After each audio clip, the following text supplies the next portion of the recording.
నేను గత కొంతకాలంగా జర్నలిజంలో ఉన్నప్పటి నుంచి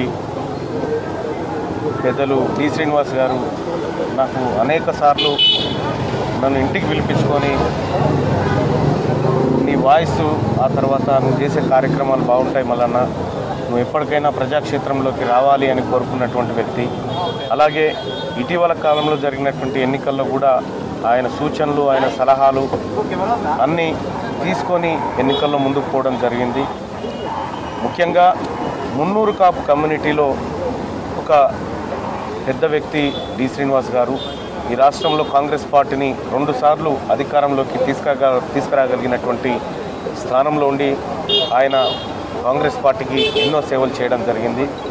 ఒక రకంగా మున్నూరు కాపు జాతి తెలంగాణ రాష్ట్రంలో మున్నూరు కాపు జాతి అంతా ఇవాళ శోకసంద్రంలో ఉంది. ఒక పెద్ద దిక్కును కోల్పోయాం.